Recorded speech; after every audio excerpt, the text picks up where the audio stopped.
There's Joey. We're good. Good evening, everybody. Thank you all for coming. Can you please stand for the pledge? Pledge allegiance to the flag of the United States of America and to the republic for which it stands, one nation, under God, indivisible, with liberty and justice for all. First item on our agenda this evening is correspondence.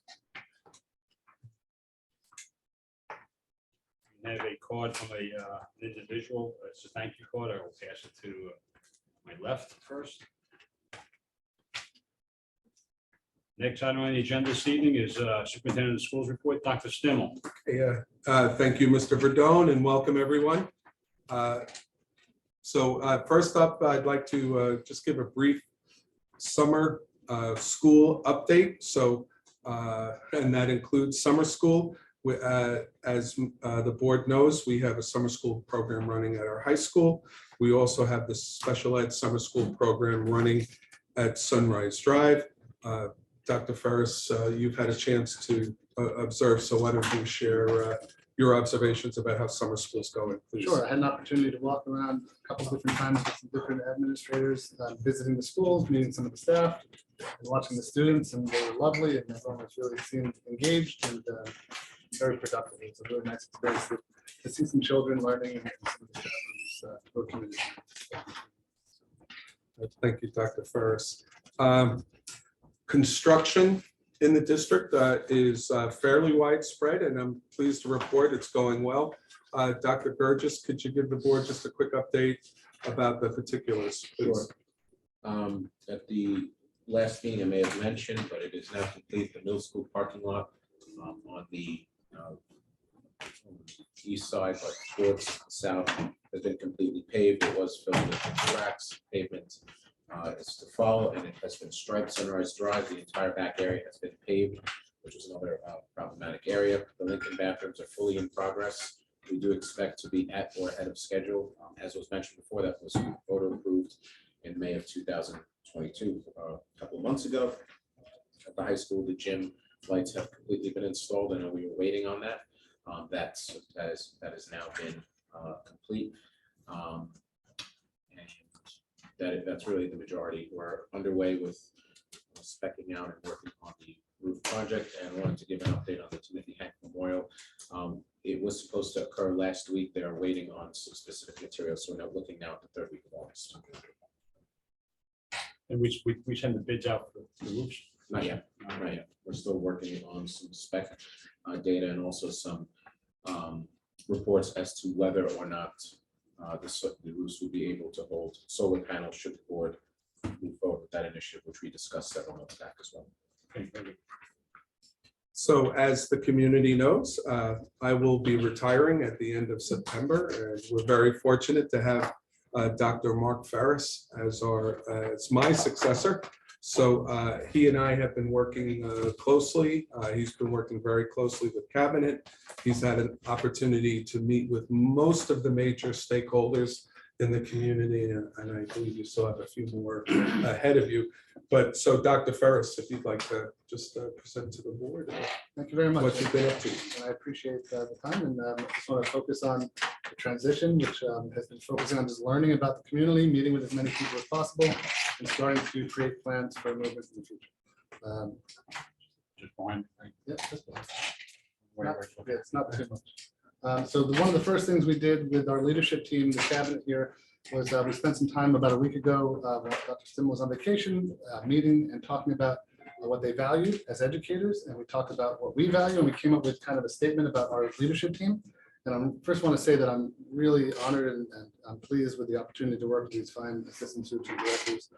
They're so committed to students, and they're so committed to caring and learning, and that really became our theme.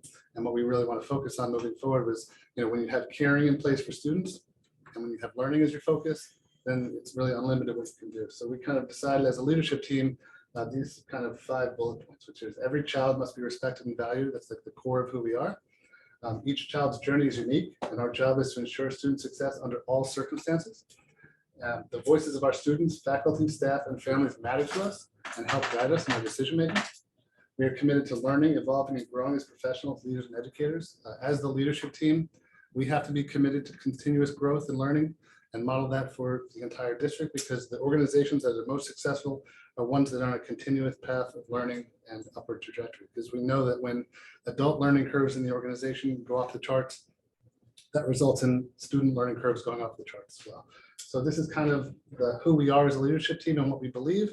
And every meeting we have with our principal teams, with our teacher teams, with our faculty teams, will be focused on these areas, and the decisions we make will hopefully be tied back to these areas as well. So that's kind of the leadership kind of workshop that we went through, and I'd love to do something similar where as a board we get together and talk about the things you value and believe in, and then set the stage for that as well. Another thing that came up during the interview process was the website, and that you wanted to see some improvements in the website. Fortunately, I happen to have a relationship with Hofstra University, and one of the doctoral students there who teaches website design at the high school level, AP coding and such, needed some internship hours, so she volunteered her time to come this summer and work with Linda and Sam and Will Seuss and myself to kind of come up with a concept for like what we need to do to make our website really a world-class website that is absolutely outstanding. So we talked about what does an outstanding website look like, focusing on 3 areas. One is design, which kind of includes color, shading, spacing, the look of it, and the artistry of the photographs, so that when you get on the site, it looks beautiful and welcoming and really shares pictures worth 1,000 words if it's done well, to share what kids are doing and engaging in our schools. Second part is function. We want it to be functional so that it effectively communicates information, provides static and dynamic information about the district, provides transparency so anyone who goes on the site can find things easily and know what's going on in the district, allows access to programs, and it's easy access to sign up for activities and or the portals that exist. We have all these things on the website. We're just looking to enhance and to expand in a way. We looked at about 25 to 30 websites throughout the county and across Long Island. And what we want to do is steal the best of all of it and make the best site, because we're the best school district. So and then the audience. Who is the audience? In addition to parents, students, and teachers, people considering moving here are going to be looking at this. People considering looking for employment are going to be looking for this. And we want them to want to die to come here, whether they're an employee or a resident. So that's kind of the approach, as well as taxpayers and alumni who look back and want to see what's going on in the school. So we're going to look at these 3 areas. On the next board meeting in August, Stanley and Will and Linda are going to present to you. We actually investigated our current site. Blackboard was actually purchased by another company and had like 3 or 4 upgrades available. So we took advantage of looking at those upgrades, and they're going to have like a mock site to show you, and you can give feedback, and so can the public, about what they like about the mock site, what you want to see. We can tweak it and hopefully have it ready for launch in September. Just to add, my experience with the website, so with anything like that, is in 2 clicks, I would like to know what that organization is about. Like we are saying, and what are our values and what are our goals, and a stranger should be able to come to the website and be able to get to that. Right, and one of the things we want to focus on is that top banner and drop down menus, but easy access to like educational programs, boom, our services, boom, our administrative staff, boom. So it's all kind of right there. And then a beautiful like rotating pictures with all the articles like that Linda would write and beautifully written. And then also the hotbar for accessing portals and or the Infinite Campus Backpack or any other kind of quick finding out your students' grades and how the homeworks are doing, that kind of stuff. And the current website is vast and programmable. Right. Yes. Right. So back to focus on that continuous growth. Yeah. That we want You to have keep to going. always grow. Right. Always grow. Continuous improvement of our Yes. products and services. Always. And then I've just been meeting with stakeholders. So whether it's the building principals, walking around the buildings and getting a sense of the staff, buildings and grounds.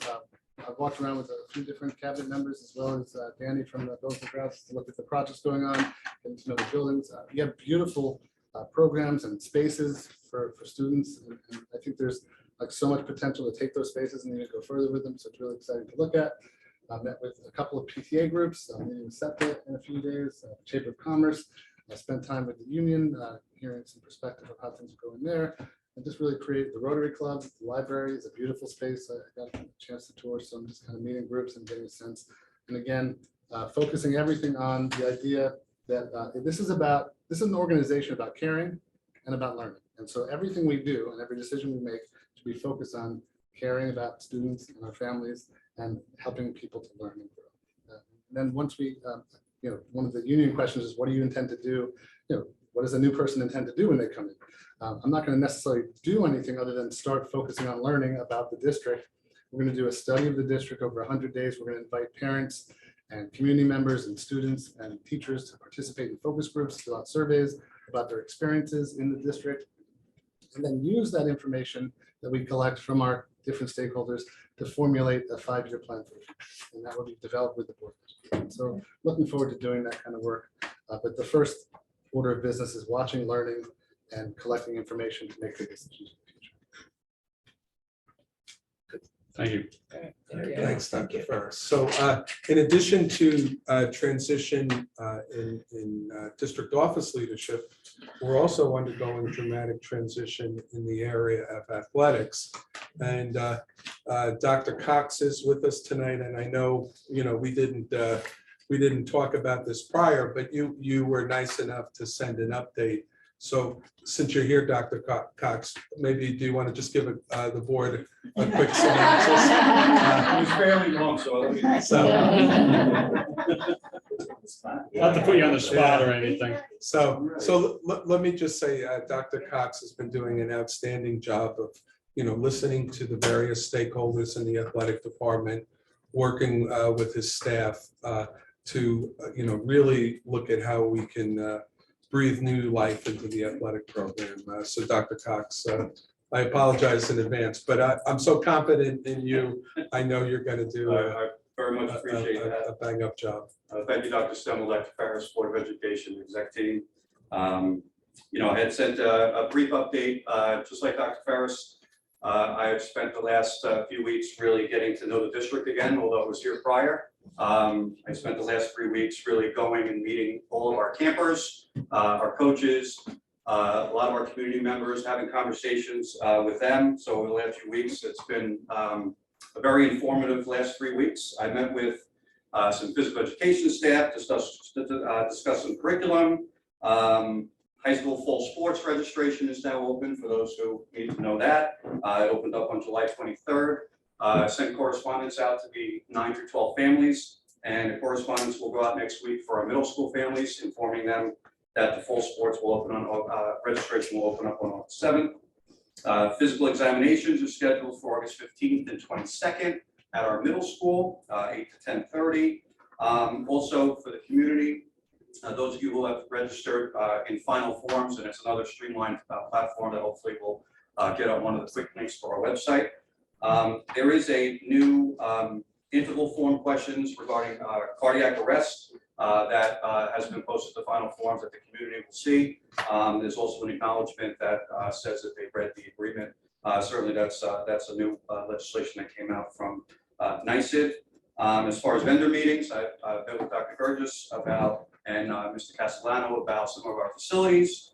We have scheduled a GMAX test, which tests the safety of our turf field. We've also had some repairs that we're scheduling for our turf to make sure it's in working order for our athletes. We met with some vendors on weight room and fitness room upgrades, lots of things. We discussed branding packages. We are looking at the backboards in our gyms. We requested maintenance and service for our fitness facilities, our weight room at the high school, as well as our middle school. So needless to say, it's been very busy. We did, with the blessing of our Board of Education and Superintendent Dr. Sim and Dr. Ferris, started a Sayville Athletics Twitter page. So if you're not on there yet, please join. It's at Sayville Flashes. We're going to be promoting all of our coaches, our student athletes, and all the wonderful programs that we have here in Sayville. We also have created a Sayville Athletics YouTube page, which we are looking to live stream directly to that for our athletes and all of our contests on our turf field in our gymnasium. So that's a quick synopsis of what we've been doing, but with the support of everybody, I really appreciate it. Thank you. I do have a question. Yes, the weight room for the kids, is that open all the year, or is that just, how does that work? It is. Because I Most know of our people- coaches in season use it as a maintenance program for in-season work. But out of season, it really is open to all of our student athletes and really our students in general, for them to come down and work. We do have our football coach, Coach Sands, does work there in the summer, but it is open to all athletes, so, Okay. and students for that matter. So Is it certainly, any time or all day or? usually 8 to 11, Monday to Thursday. Okay, So, very good. And certainly, we've looked at that, and I've actually gotten some feedback from our student athletes on the weight room itself and some of our fitness facility, and they have some ideas. So again, student voice, like Dr. Ferris said, I think is extremely important, Very good. and we're taking feedback from our student athletes and our students in general to make sure that we're providing the best. Very good, thank you. Thanks, Dr. Cox. Any update on the high school? Did we do the lighting in the high school? In the gym? Oh, Sam? Painting. Yeah, the event, as mentioned earlier, actually I didn't mention earlier, but yes, the lighting in the gym is complete.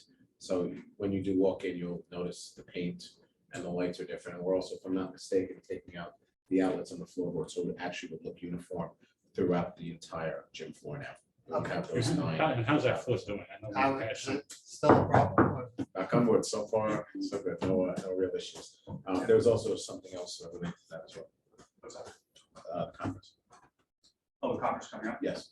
Yeah, so I'll be attending a conference next week with support of the district. NYSER is holding a conference on student athlete injuries, and I'll be going up to Tarrytown, Sleepy Hollow, to attend a conference next Tuesday, and I'll be reporting back to all of our coaches and obviously provide an update to the board. So, and the painting, the ceiling, everything in the gym is complete. So, and now the lighting is complete. Right, with the So- exception of just the outlets that were taken out, they haven't been used in years, and they will be replaced with floorboards. We measured them out the other day, so we anticipate about 2 to 3 days for that to be complete. So, and when the bleachers are out, obviously you don't see them, but when the bleachers are in, there are 9 on each side, so that will not be visible any further. Thank you. Good, Tom, good. Yeah. So last week, Dr. Burgess and Dr. Ferris attended New York State School Boards Association Summer Law Conference, and they've prepared a brief summary for the board, what the latest trends are coming towards school boards. So I don't know who wants to lead off. Basically, there were many different topics, but the 2 topics that I think resonated most with us that was most applicable was about the FOIL laws and also about the safety. So Sam kind of has the notes if you want to. As Dr. Ferris says, there were a lot of sections. FOIL was one of the main topics that caught everybody's attention, particularly what is behind the deluge of FOIL requests as of late throughout the state of New York, not just Long Island. Also covered, were the specifics of the Freedom of Information Law, any recent changes, access, how to FOIL, what are the responsibilities of the school board, who can make the request, the definition of records, what specifically are records, records that could be FOILable, how to request for a FOIL or how to put a FOIL request either by paper or by email, what constitutes the creation of a record, timeframe, fees, grounds for denial, and also where the legality ends that would thereby constitute personal privacy or invasion of privacy. What also happens if records don't exist, the appeals process, and what are the enforcements per New York State law. One of the notable things that if a record does exist and it has been produced for someone and it's been foiled again by another person, we do not charge the second person because we've already gone through the work of producing it. So those are really the main aspects. Other parts of the conference included some recent decisions, some HR stuff that Dr. Branscombe and I discussed in terms of teacher shortages, certification, and other items as to what's to come with state aid and whatnot.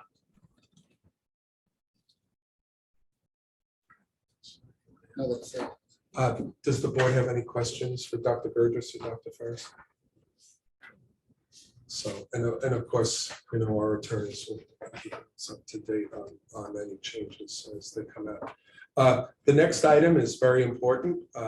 As we've stated repeatedly, our school security is our top priority. And it is always on the top of our agenda in terms of, are we doing everything we can to keep our schools as safe as possible? Right now, we are still waiting to hear from Suffolk County PD, the Sheriff's Department, and the District Attorney's Office. They are planning to hold a school summit, school safety summit, at the end probably of August, where Dr. Ferris, Dr. Burgess, myself, and our head of security will be in attendance. We'll be reviewing our school safety plans in a much larger context, the context of schools in Suffolk County.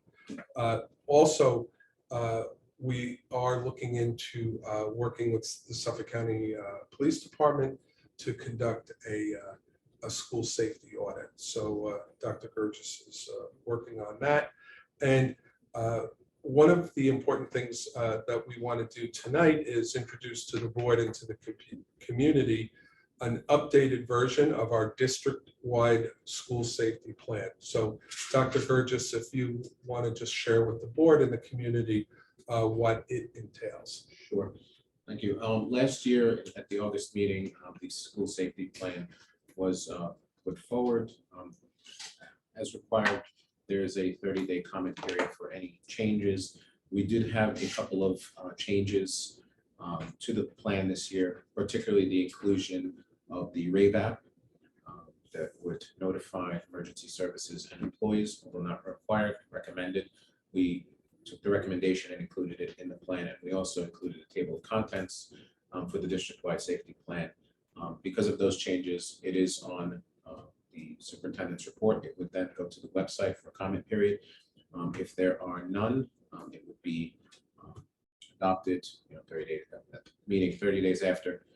If there are any comments, it would be considered by committee and included and then adopted by the Board of Education if the changes are deemed appropriate within the plan. So included in the Board of Education's materials are the draft, the draft for the 2022-23 district-wide safety plan.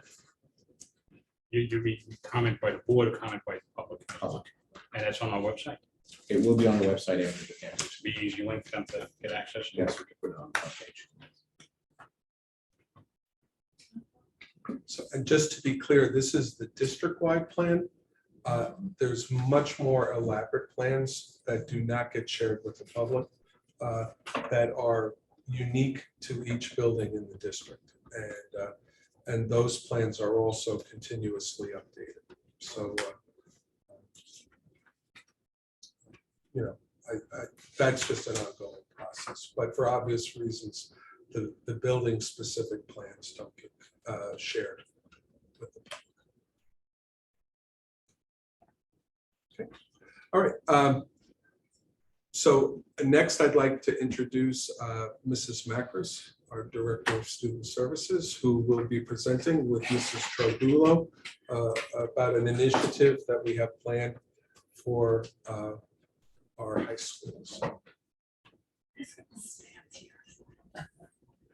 Hey, well, good evening, everyone. I'm fortunate to be joined, as Dr. Simmel said, by Miss Jessica Chardulo. She joined our PPS staff last year. Jessica is the district-wide social worker, and she's been a great asset. So we're here, thank you to the board. We're excited to talk about a new program to enrich our current homeroom program at Sayville High School. So the working title right now is Pause and Connect. That may change. We got some feedback from the students. They didn't love it, so we might have them help us pick the name. But what's the genesis of the program? So the theme tonight seems to be student voice. So students from our high school student roundtable expressed to Ms. Chardulo and I and some other staff members that they really wanted a space where that they could connect further with their teachers, which is really a testament and a compliment to the teachers that we have in the district. From that feedback directly, birthed the idea of this enriched homeroom program, Pause and Connect.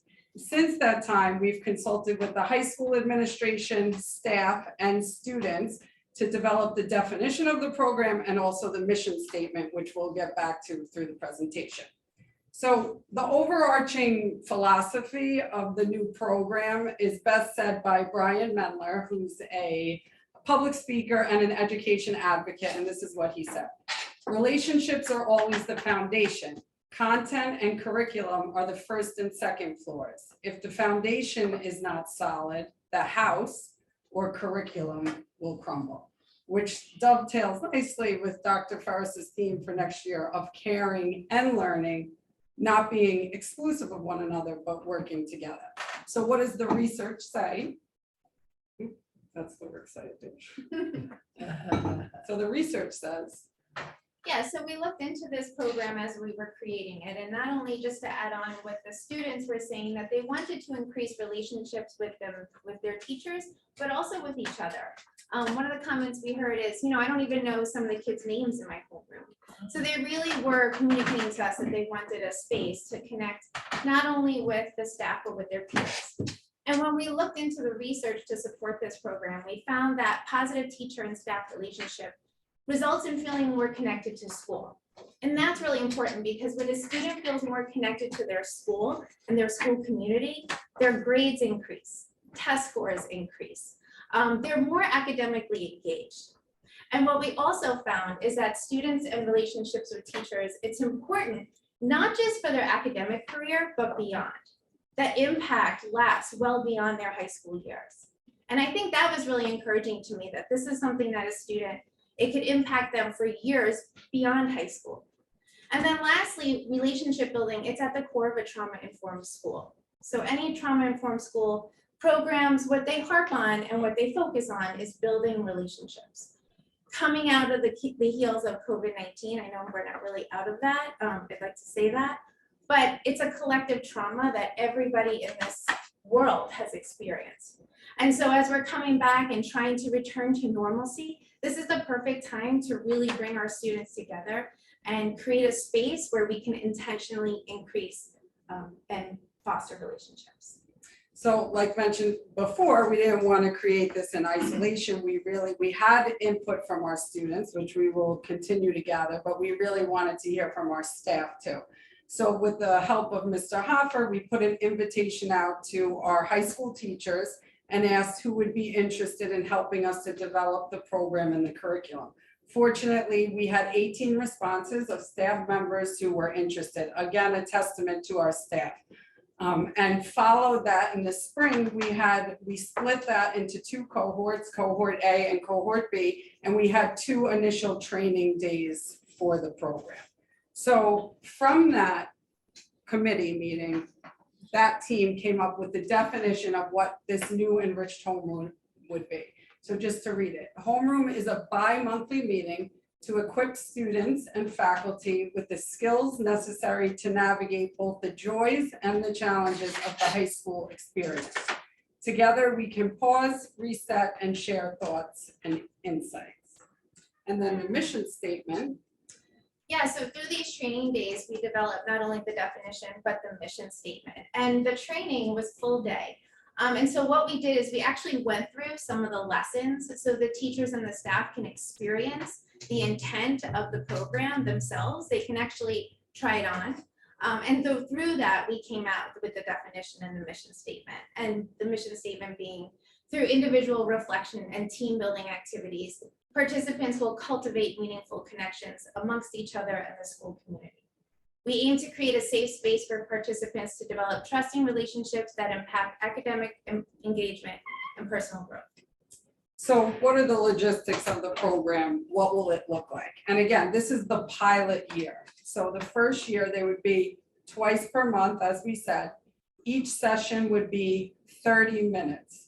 And we're planning for approximately 13 sessions for the first pilot year, because we don't intend to start this until November, because we want to really leave September and October. We want to leave time for more training so that this is rolled out properly. Typically, right now in the high school, a homeroom is 20 to 25 students, and that's really a nice number. If you get any larger, then you can lose sort of, it's better in smaller groups. And then we're even thinking about pairing some teachers. Some homerooms may have 1 teacher and others may have 2. And there'll be support for the teachers. The committee we mentioned, there'll be a Pause and Connect coordinator, which will be Ms. Chardulo, who will be predominantly housed at the high school, who will be working with Mr. Hopper, Mrs. Fricker, and Ms. Lauriston. And then, of course, our internal PPS staff.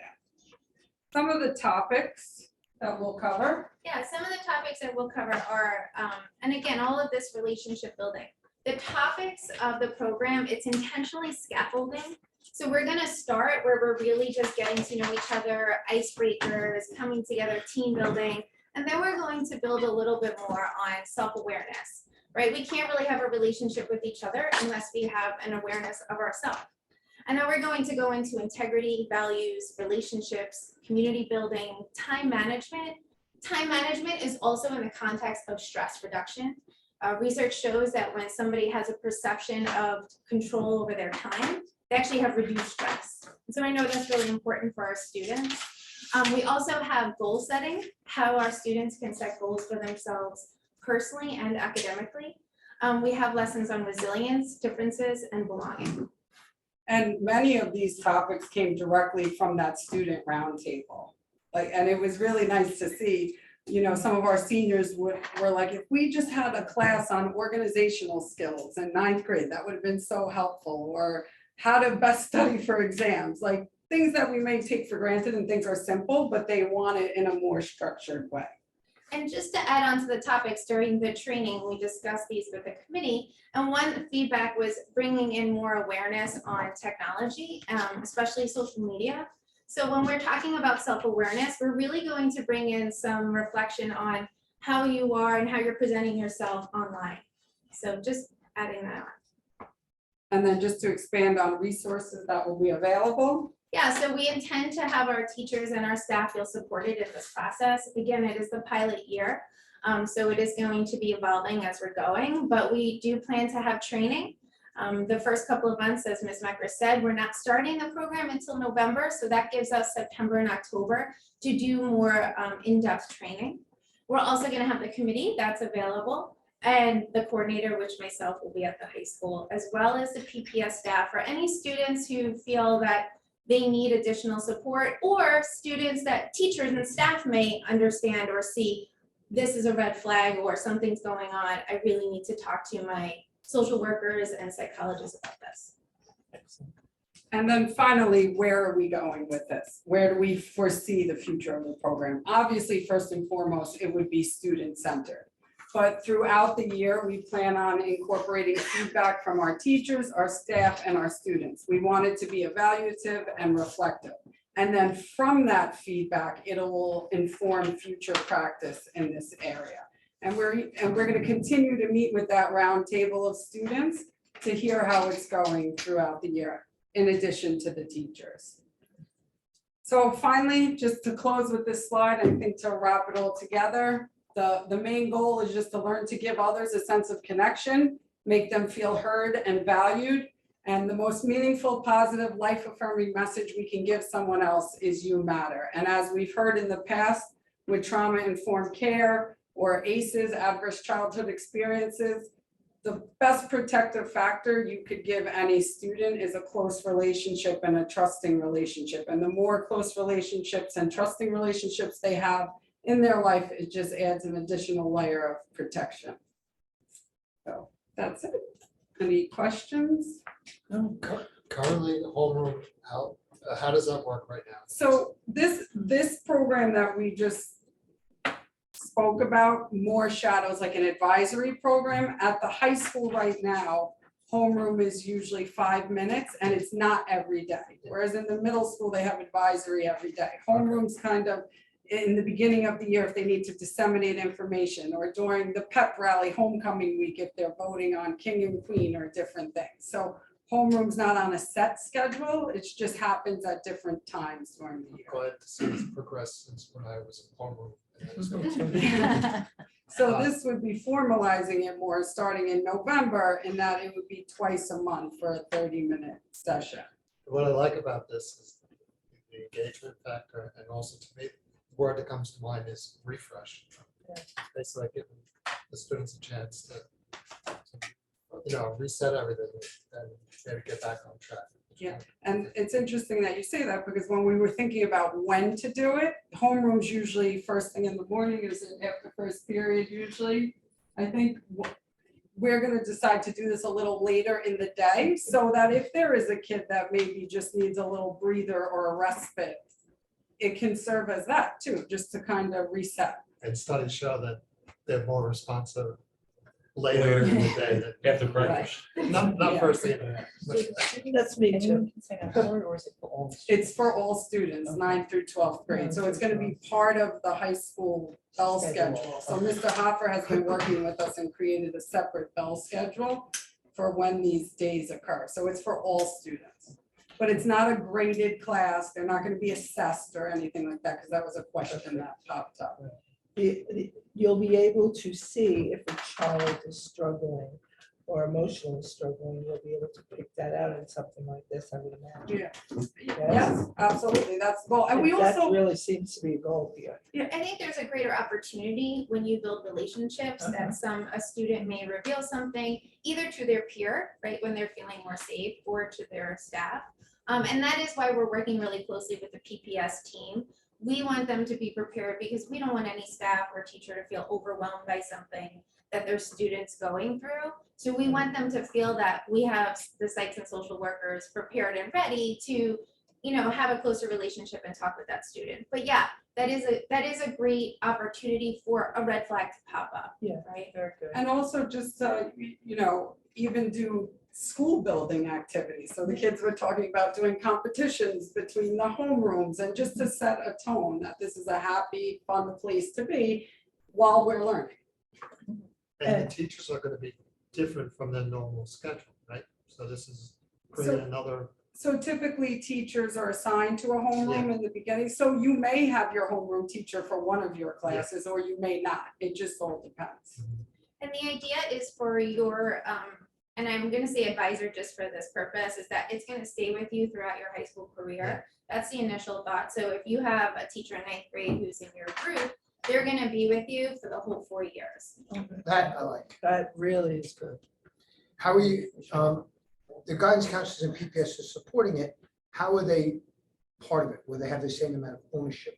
That say, because we're asking classroom teachers to have, a lot of buy-in. So what are we doing to kind of formally involve PPS and guidance so that they're as responsible for it? So we plan to also use guidance counselors in the homeroom program. That we still have things to work out, so nothing's definitive. But we just think it's important in terms of our PPS staff to have them to be able to float.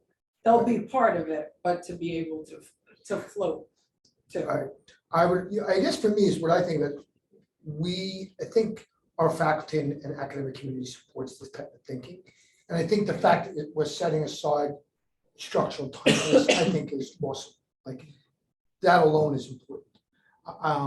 I think for me is the more authority and shared responsibility we can have with teachers, where like you have lessons, how much ownership can they have for that lesson and shape that lesson and basically modify that lesson while still sticking with the curriculum. Like that, I think is very important. That's a great point. Yeah, Go and ahead, I think that is a great point, and that's really what we're gonna try to get across in the first 2 months of the school, is to communicate that this is gonna be a shift in the ideology of a normal teaching, right? You're not going in and you're sticking to an objective. Right. You're being open to what's happening, but you're not tied to an objective, right? So the curriculum is serving more as a guide, Right. with free reign for teachers to say, oh, this would be great if we did that, which was happening in the training, Right. which was really inspiring for teachers to go, it'd be great if we did this. I'm like, do it. Right. But we don't want, on the flip side, any teacher who's saying, well, I don't know what to do. Right. Great, you have everything Right. written You out have the here. resources. Yes. I guess I want to just promote that sense of autonomy and ownership in terms of, Absolutely. like when you implement. Yeah. This is not like you're just teaching, hey, what, you know what I mean? Like, it's not robotic. I want, Yeah, and it's sort of you know. like teachers do it every day, right? They have Yeah. to think on their feet. So if they have a lesson, but then there's a current event that pops up and it's meaningful, they pivot and they start talking about that. You have to read the room too. So in the curriculum guide that we're going to share, it says that you're not tied hard and fast to the topic. If your group wants to discuss something else that you feel is meaningful, of course, the deference to professionalism is there, and we would expect that to The happen. other thing I think is in terms of, like, I looked at the values and I kind of crosswalked it with strides, because I think to me, how do we build on, we've invested, and we have a lot of ownership, and it's authentic. Well, all the topics, so Strides being our district wellness program, if you look at all the topics, they tie to each of I the seven. crosswalked it, so I Yeah, see they it. tie to each of the 7 characteristics. So Which I I like think to is think great. of Strides, the wellness program, as the umbrella, Mhm. and the homeroom program falls under. It's not a separate entity, the homeroom program. It falls under that umbrella. I guess I want people to feel that connection. I also think one of the things that they were being cognizant of was, as you get into high school, you start to go, oh, strides, that's an elementary thing. So you don't want to say you're doing more strides. It is strides, it's integrated, but the kids won't be kind of too cool for it. if that makes sense. Right. I mean, like, you have differences. One of strides is diversity. Yeah. I mean, resilience, resilience. Self-esteem. Yeah, and I use the strides as the standards for each lesson. So in each, throughout the curriculum, you'll see, okay, this is Right. targeting independence, this, Smart. without coming out and saying it. But, you know, some of the lessons really do tie to multiple standards within the strides wellness program. And what was cool too is some of the teachers that were on the committee, they actually shared with Jessica at the end of the year, they went back to their own classrooms and did some of the lessons with their kids, and they said they went over really well, but then they also had constructive criticism and feedback for us. And that's what we want this to be, an ongoing dialogue. Again, next year is the first year, it's the pilot year, and we hope to keep improving it each year. I think this is an excellent idea, especially I think a lot of our students today feel a lot of stress. And I think something like this, where they can communicate with each other and see, maybe the other students feel the same Have way. fun. Yeah. And have a good Yes. time with it. Yeah. And understand that this is a part of growing. And that it will directly impact their academic success. I think it's very good. And I, again, just a compliment to the teachers that the students are asking, they, you know, they love their teachers and they want to do more things like this. Like, I How think did you, Carmen, how did you come up with this idea? I think this is, We can't claim ownership of that. There are other schools, So it's good. model, it's fashioned after an advisory style Right. program, like similar to what they have at the middle school, more advisory. And the title is actually like, hopefully it's not trademarked, but we got the title from a school down south in North Carolina. But again, when we presented the title to the kids, they're like, we don't know about that.